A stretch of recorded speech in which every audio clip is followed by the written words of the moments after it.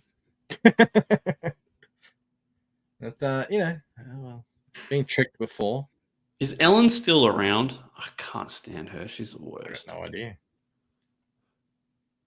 I haven't watched free-to-air television in 10 years. Yeah, I know. My kids don't even know what free-to-air television is. I know.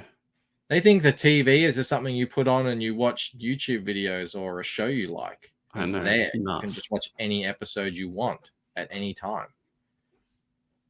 And they don't like that's a thing. That's actually a reason why it's so hard to get like a big franchise going now.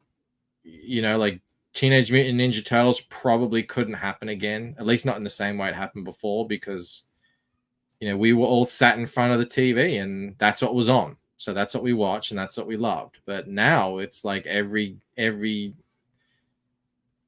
television is an island. You watch whatever you want to watch, whenever you want to watch it. The only thing that's slightly like that, I guess, is like Bluey, but young kid stuff is kind of different. Bluey's amazing. Such a good show. Bluey's good. Jake says Big Mike can palm a basketball and has a 36-inch vertical leap. Mo is calling out Jake on the deep fakes. Biden doesn't have dementia. Bancroft's being tricked to fly. Well, not personally, not in my day-to-day life, but you've seen. There was that one time in Thailand, Mike. No, I stayed in the classy areas of Thailand. I didn't go. I didn't venture out into the the wilds. I like the art he's done on all these characters. They all look very different, which is good. Yeah, I said to him, so essentially, I mean, it's still happening in London. So I said to him, I want like Snatch. They have these British gangsters, and they look kind of like this. So this is our version of Bricktop, if you remember that movie Snatch. Mm-hmm. But they sort of have a way that they dress, mostly in a Guy Ritchie movie. But Rod is from Brazil. He obviously have a different kind of thug culture over there. So we've got this weird skinny guy here, looks like he's got some kind of disease. This guy looks like they're from the Matrix. We got this big black dude here from the States. This is like, I don't know, he looks like he's at a baseball game. Now this guy, he looks like he would be there, because this is it's an illegal dogfight in a warehouse. He actually does look like he would be part of a British kind of underworld. Yeah, hat guy seems out of place. Well, a lot of them, but I mean, my excuse for that is this is all in Ella's mind. So, right, okay, it's fine. That's convenient. Exactly. Yes. And as well, I mean, they don't last long either. So, but it was these two guys I specifically gave him reference for, and I said they have to look like this. Like he has to look like a kind of a skinnier version of a Bricktop, and he has to be this huge dude, looking like in a wife beater with a mustache and a cap and everything. So he nailed that. You said that, like you gave him that direction specifically. Yeah, and I gave him some pictures as well. That's a lot of detail. Yeah, but these two are the only ones that actually really matter. The rest are just sort of background. Yeah. Kind of guys.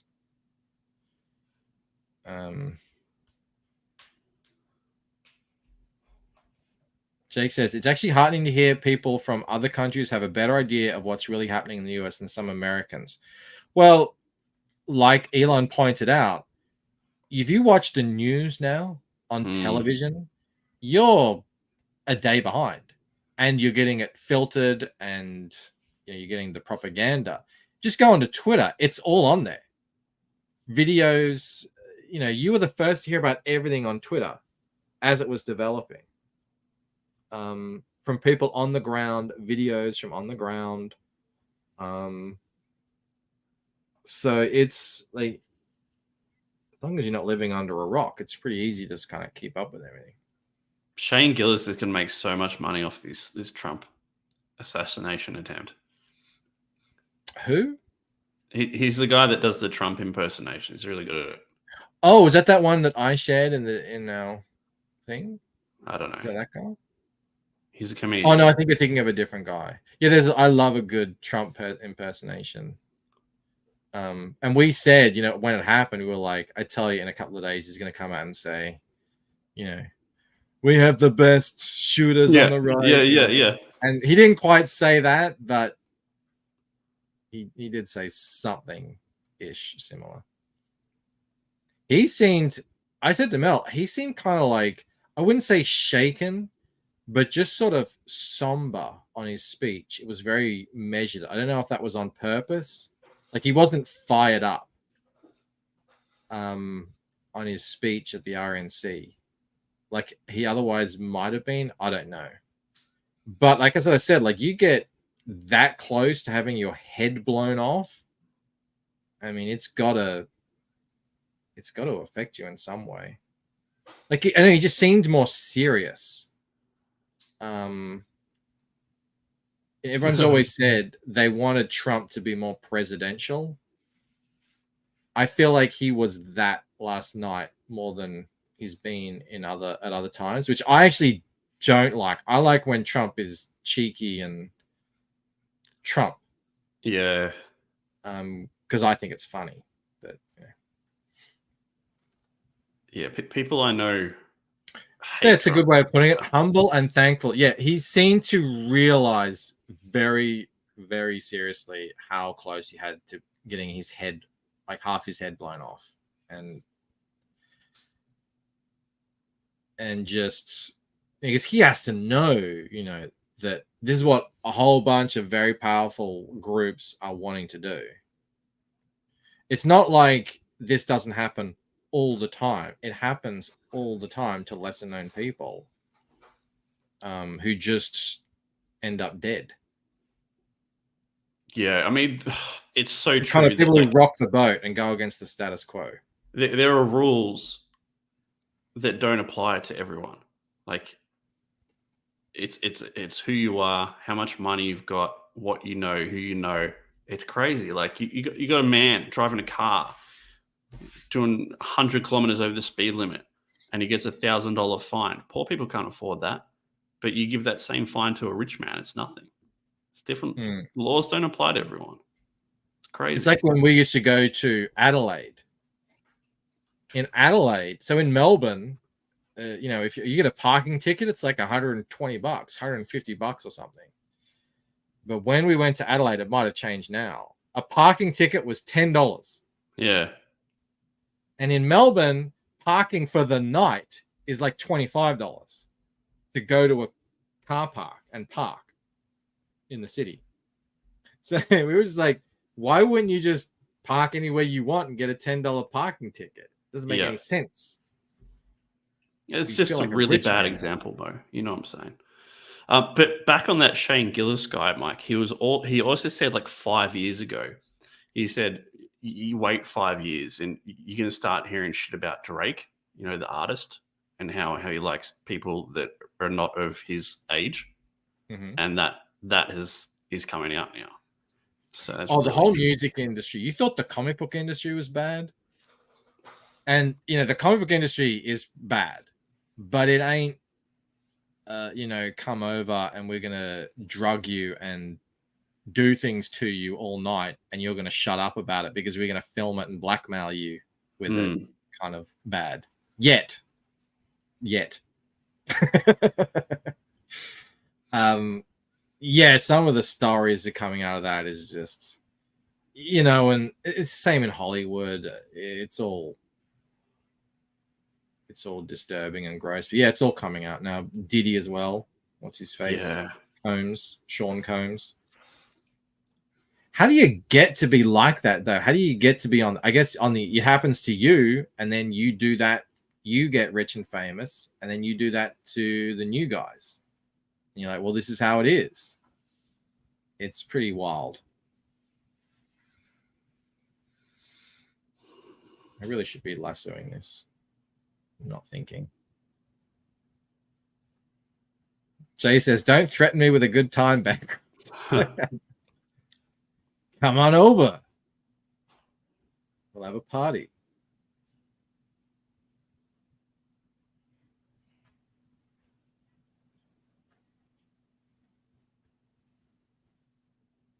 Some people will do anything for power, says Citizen Ronan. Power and fame. And, well, as well, I mean, just say you're a young artist, whatever it is, musician, whatever. And then, you know, you work a decade to kind of get your chance. And then there's your spot. And then you realize, oh, now I have to pay this extra price. Yeah. And it's like, do I throw away the decades I've been working? And you've seen people who say, no, I'm not taking part in that. And then they just disappear. And you're like, oh, whatever happened to that guy? He was so good. And then he didn't play ball. I mean, I think that's pretty much what happened to Chappelle. He was like, no, I'm not becoming one of you guys. So I'll leave that $50 million offer and go and just get away from it all. And then he stayed so famous, he just got to come back on his own terms. But he says he's still gotten screwed over millions and millions and millions of dollars that he never got. You know, he never actually received that he should have. Chris says, is this where Bancroft tells us about his casting couch? Well, how did you enjoy my casting couch, Rob? Was it a painful experience? I mean, it was a new experience, something I haven't experienced before. And then I went over and I was on Camel's casting couch. So you see, it's all full circle. That's how it works. I actually did sit on Camel's couch and in his chair. Mm. Was it weird having objects poking out of him when you try to sit down? Or I didn't notice any of that. Miss Rena for $4.99, Mike. Oh, Miss Rena. I know. I'm sorry. I really haven't been doing much promotion at all lately. I apologize for not getting back to you. She says, "Pay back when you get a chance. Please check your DMs. I sent you a message." Thank you. When I do get back to more promoting, I might be able to slot you in, but I really don't have any plans at the moment to get back onto that wheel currently. I'm actually thinking of potentially moving away from it long term and just doing launch streams and then promoting stuff on videos. So I'm getting requests from people to, you know, just do some old school promotions and stuff like that, closeouts. That's how he gets you guys. He gets you hooked, makes you think you got a chance, and then all of a sudden, don't do that no more. Well, look, let's be real. Thank you for the super chat, though. Nonetheless, you didn't have to do that. I apologize. I really should have gotten back to you sooner. That's my bad. I mean, the crowds ain't what they used to be, you know? And when I say even if the numbers are there, how many are like people who want to back books? It's all different now. And I think, at least from what I can see, like people hanging out on streams because they want to just sort of check out random indie books that they're not aware of, that crowd has greatly diminished. And I don't even know what that number is anymore, but I don't think it's much more than a couple of hundred. Not saying that those people don't exist and that people couldn't be convinced. No, I'm not blaming it on you. You guys are the true believers. You guys are still here. That's what it sounds like, Sumo, doesn't it? I mean, what I'm saying is that I think if you like want to promote comic books, probably better to do it in videos and short videos and shorts and stuff like that. It sounds like you're blaming the chat, Mike, for not getting more people into the chat. That's what it sounds like you're saying. It's their fault that the numbers aren't as good as they used to be. Is that what you guys heard? That's how I heard. Has changed. A lot of people have moved on. You were talking about it yourself. That doesn't sound like something I'd say. A lot of people have moved on. And, from streams now, what they're looking for is more just general entertainment, stuff like that, rather than, let's, see what the latest new indie book coming out is. Now, I like that. And I know you guys like that, but not many others like that. And, I feel like as people who promote comics, we could be better spending our time making videos for that stuff, where you actually have a pretty decent chance of finding new people. Aerith was for a little while was finding great success on TikTok with his stuff, and he was selling more books than he could print. And these are all just new random people. So I don't know. I'm trying to figure it all out along with everyone else. Smuggy says my backing has dropped significantly. Yeah.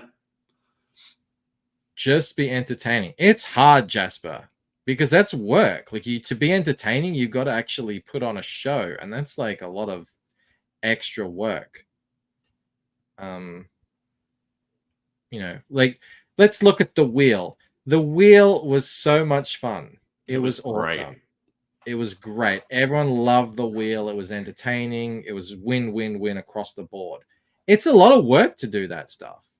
It's a lot of promotion and build-up. And I like the fact that we wrote people's names on The Wheel and then shamed them if they didn't back the books when it landed on them. That was so much fun, and it seemed to work all the time too. Bancroft. From now on, my streams will only feature the most exciting content. Anyway, back to flatting. Well, that's the point. I think streams, for me at least, the ones I like watching these days, I like Shelby's, where he's just chilling, drawing, actually working on his book and stuff like that. That's what I'm most likely to watch these days. I actually don't really watch any entertainment stream at all. And I haven't for probably 2 or 3 months. I'm much into the more chill streams, but that's not going to sell comics in big numbers, obviously. So there has to be some other way to get your name out there and grow your channel and find new backers and stuff. Not just for me, but for everyone.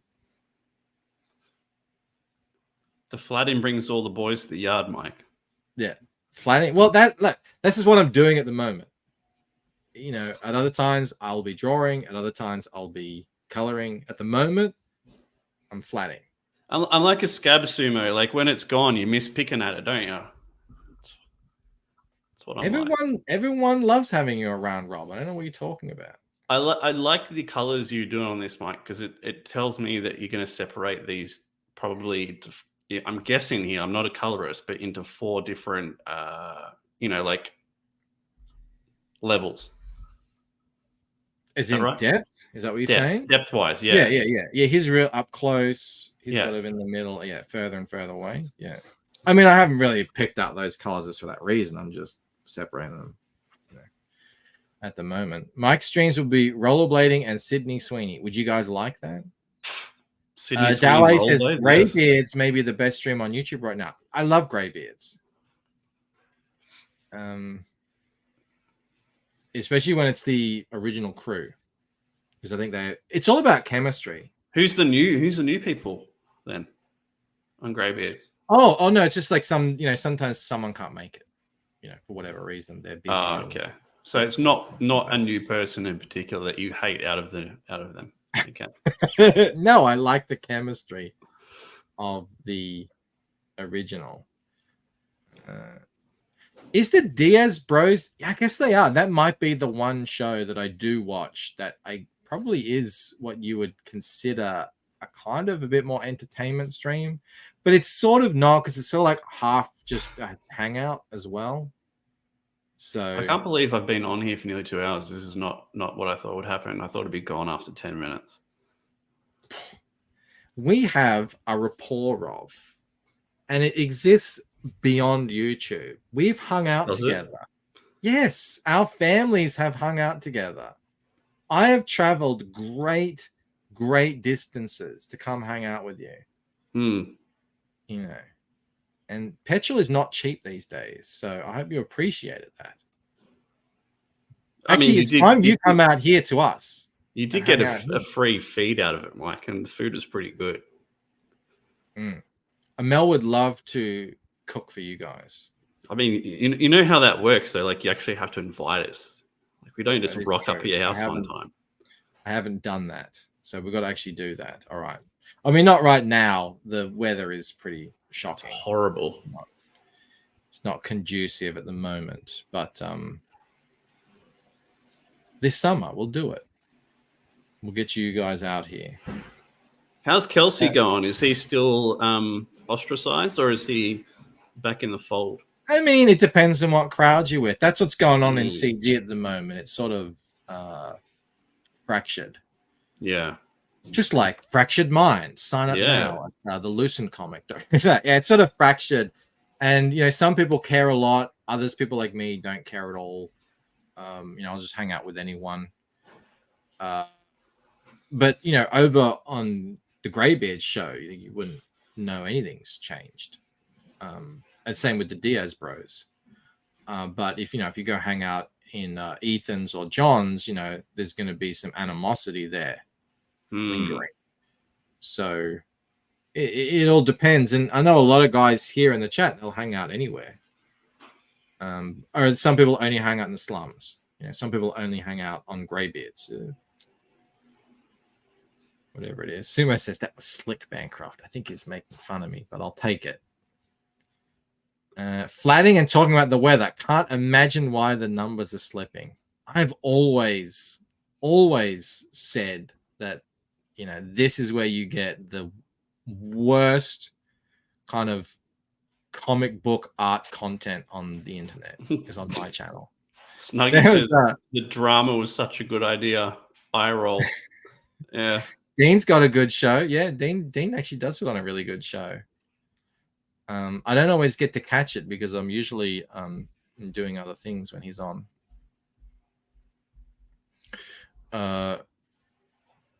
What about Dean and his quarterly streams? He's been more active lately, I feel. Maybe I could be wrong. More people should watch Vaughn. Vaughn has a little way to go. I mean, I got nothing against Vaughn. He's definitely still in that phase of I'm the enthusiastic young guy. He's kind of like the Wesley Crusher of, you know, crowdfunding comics at the moment. But you know? Everyone hated Wesley Crusher. They don't hate him, but like he's, you know, because he's one of those guys that like you meet him, and I did meet him, and it's straight away he's acting like we've known each other a long time. And that I get why that it's fine with me. It doesn't bother me, but it like can make people go, whoa. But he's doing amazing with his book. You know, I think he hit 10K, which is incredible. I think he's got like a ton of backers. So thumbs up. I mean, his book looks pretty good. But again, I'm not gonna back up myself yet until I hear what people say about the story, and that's got nothing against and because you hate him, obviously, you just said it. Oh my god. You just said he's like Wesley Crusher. Everybody hates Wesley Crusher, therefore Michael hates Vaughn. I mean, it's clear as day. I think Wesley was quite popular at the time, but sure he you were didn't mad rub to people it. the wrong way. Now, do you guys hate Wesley or do you hate what's his face? Now you don't even know his name. You've forgotten his name already. Played him. Here we go. Mo has it. Vaughn is kind of like Noah before we roast him to the point His sink or swim instincts activated and he became slightly entertaining. Exactly. Noah, you remember when Will Wheaton, thank you. You remember when Noah came into this scene? Do you remember that? What it was like? Yeah, but you're acting like that improved. I mean, he's the same he always was for me. Snuggy's like, what the fuck are you talking about, Bancroft? Yeah, Noah Jasper, came that's in. a trip, man. Noah came in and he was like, just buy my book. And everyone's like, get the hell out of here. Now, Vaughn hasn't been like that specifically. But yeah, there's a little hazing period.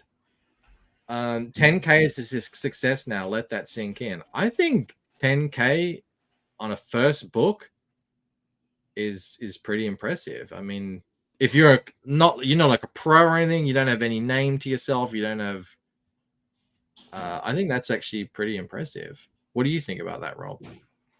For a first book, it's great. But Yeah. I think probably the point Jasper's trying to make there is that people that are getting 50, 100, whatever it is, that has dropped off significantly. Look who's in the house. Good night, Rob. Rod, I didn't even know you were here, my friend. I've got to actually reach out to you. Fingers were fine, Rod. The fingers were fine. Bancroft insisted upon changing them himself.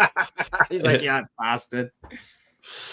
Yeah, but we've spoken about this at length.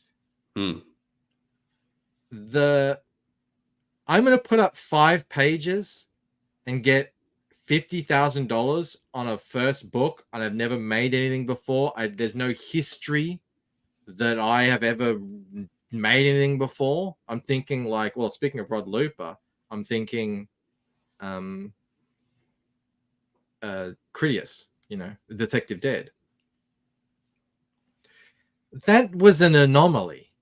That was never going to last. But he's not talking about that, Mike. He's talking about people that have done this, have been in the fire for a while, who did really good numbers a couple of years back, or a year ago, and now they're going and launching now, and they're doing half or a quarter of what it is. I think that's what he's saying.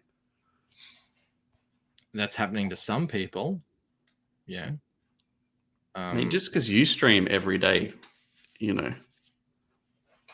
Well, I don't even have as many backers on Painted Death as I had on Waking Dream yet, but I still have about 6 months, I think, to catch up.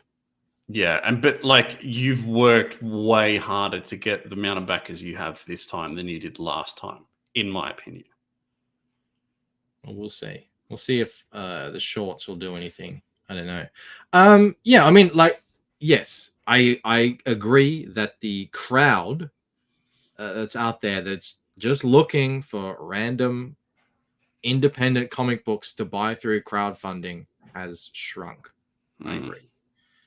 That's obvious. Anyone can see that. And there's a myriad of reasons why that's happened. Pick your poison. But I don't know. A new guy comes out and makes 10,000 on a book first time. I think that should be celebrated. My first book, I made 45,000, I think, at the end of the day, once it was all said and done. On my campaign proper, I think I made 23,000, and then over the next year and a half, doubled it. But again, that was closer to the anomaly era.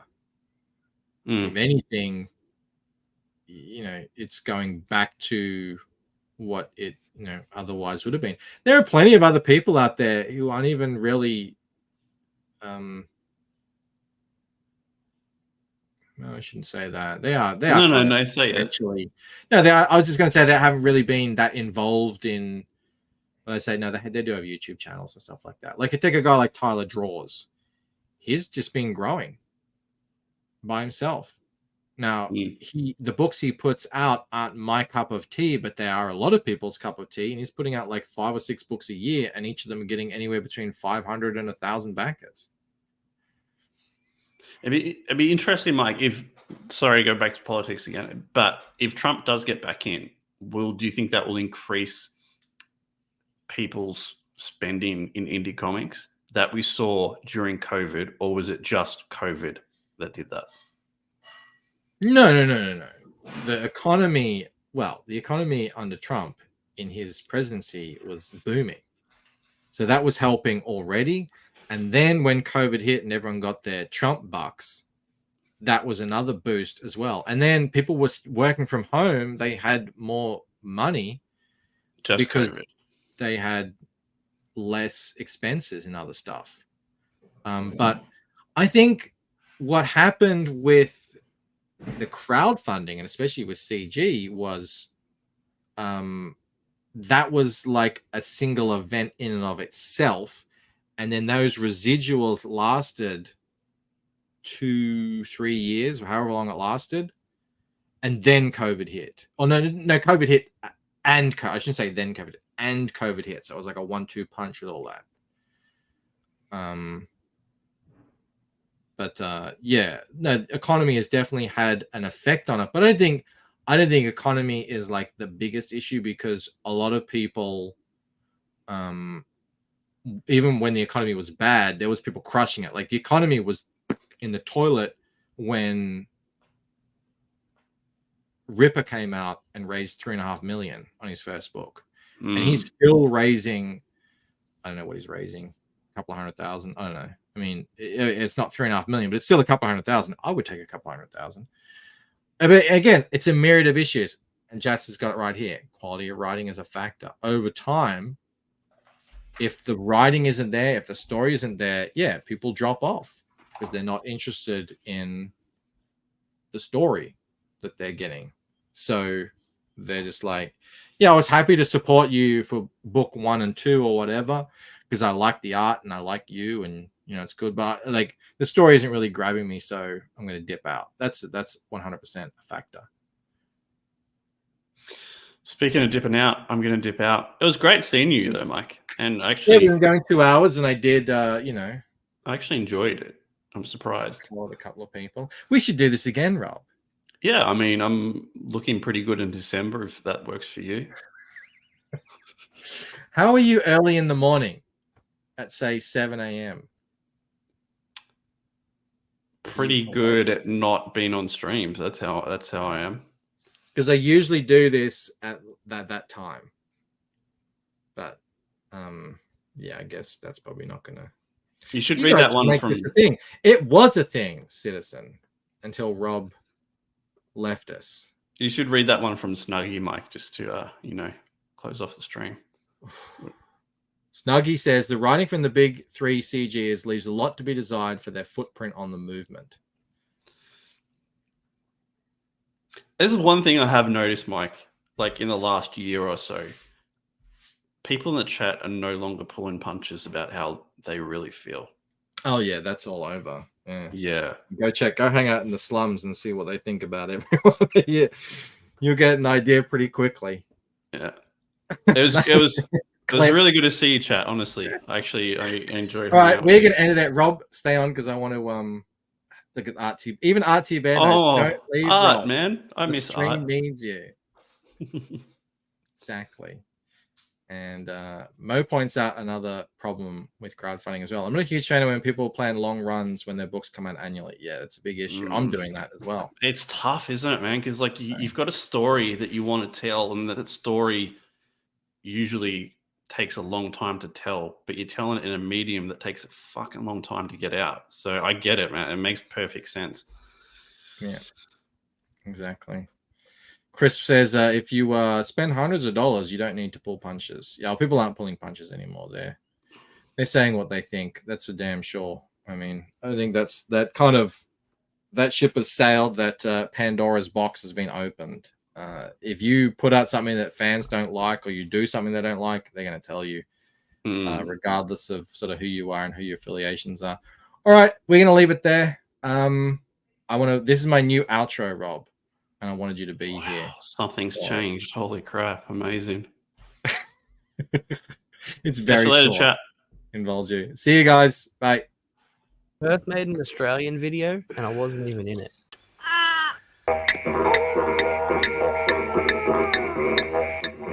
Emotional damage.